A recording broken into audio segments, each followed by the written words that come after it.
Magandang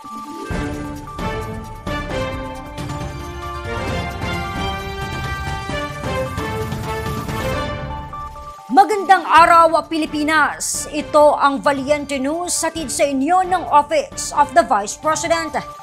Nagatanggap ng wheelchair mula sa OVP Western Mindanao Satellite Office ang isang ginang mula sa Zamboanga City na inatake ng stroke noong 2023. Kumustahin natin siya sa ulat ni Jera Gomez.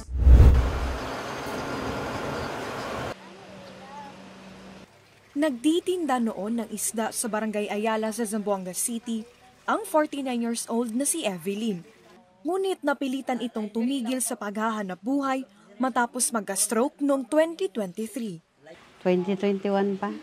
Naana kay sakit na? High blood, diabetic. Pagsugod ato, okay pa ko. Wala pa ko na stroke. I-stroke ko atong 2023 nagkuan ba ko, nag-insulin ko, sobra kayo. Kapag gamay rin ikaw na kumano na stroke ko. Dahil dito, hindi na naigagalaw ngayon ni Evelyn ang kanyang kaliwang kamay at paa. Primero, maliw pa na ako, ma'am. Kidala ko hospital.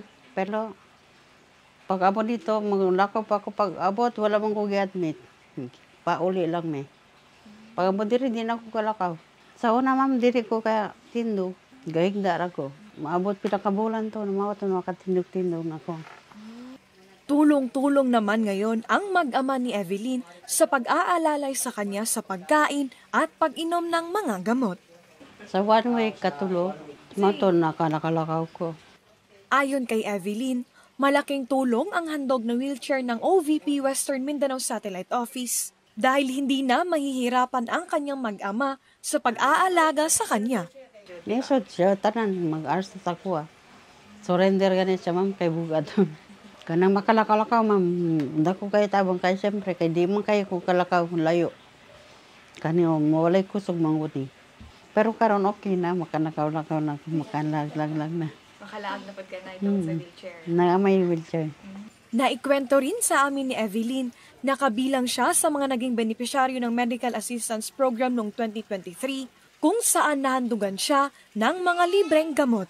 Mula rito sa Zamboanga City, ako po si Jera Gomez. Lahat para sa Diyos, bayan at pamilyang Pilipino. Valiente News. Isang retiradong sundalo mula sa Zamboanga City na handugan ng wheelchair ng OVP. Ang kanyang kwento, tunghayan sa susunod na episode. Ako si Claudette Loreto para sa makabuluhan, naninindigan at matapang na mga ulat at impormasyon. Maraming salamat.